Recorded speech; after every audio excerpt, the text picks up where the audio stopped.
All right, today we're cracking the code on a really critical safety section in the National Electrical Code, 2105C.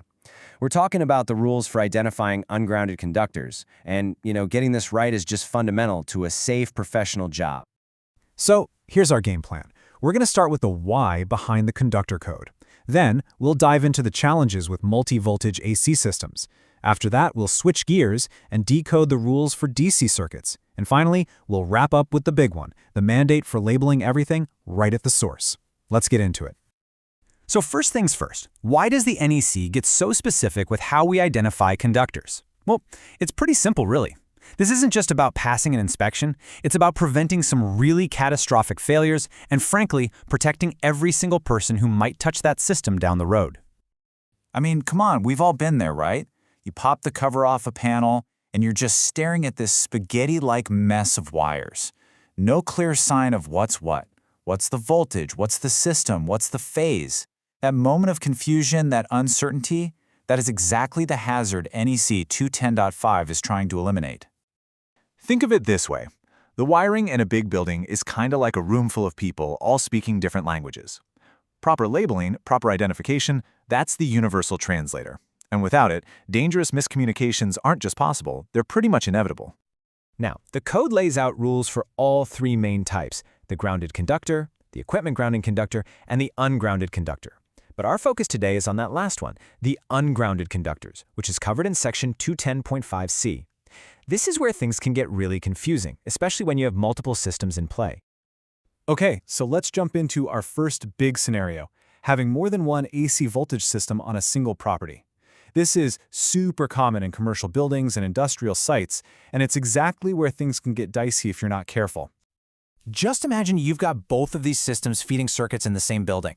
What happens if someone accidentally hooks up a 120-volt device to a 277-volt line? Yeah, it's a recipe for absolute disaster. That's why clear identification isn't just a good idea, it's completely non-negotiable. So where do you need to put these labels? The code is crystal clear at all termination, connection, and splice points. Basically, any spot where an electrician might interact with that wire in the future. And you have to identify it by phase or line and by the system it belongs to. The good news is, the code gives you some flexibility on how you do this. You can use different color codes, marking tape, tags, or another approved method. The key, though, is that whatever system you choose has to be consistent and immediately obvious to anyone who opens that panel. Now here's a really important exception for existing buildings.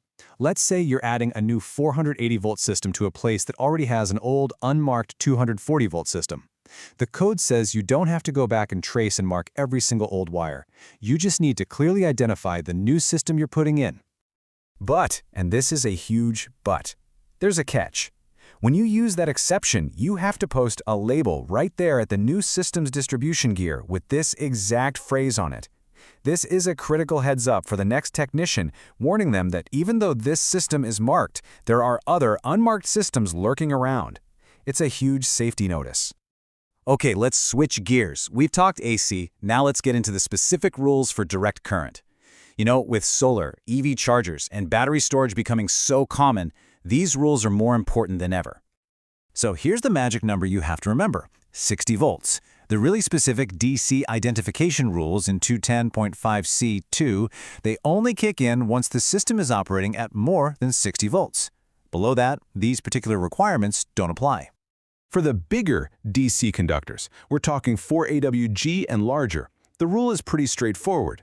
You've got to identify them by polarity at all your termination, connection, and splice points. You can use marking tape, tags, whatever approved method works.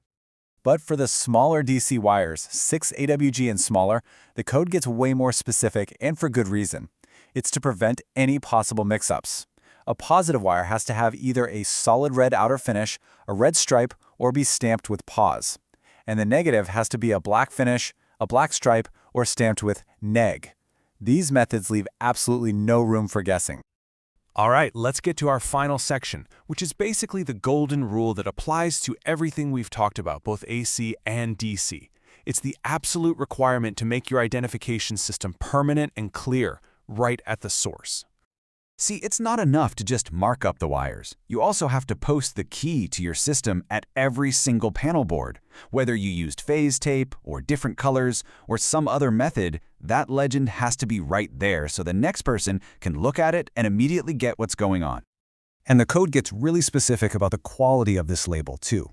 It has to be readily available, it has to be durable enough for the environment, so no, a paper label in a damp basement won't cut it. And this is a big one, it shall not be handwritten. That's all about ensuring clarity and professionalism for the long haul. And that really brings us to the final and most important question you should always ask yourself. Following NEC 210.5c is not just about checking a box for an inspector. It's about our professional responsibility. It's about leaving behind a system that is safe, clear, and totally understandable to the next person who has to come in and work on it. The real test of your work isn't if you understand it, it's if they will.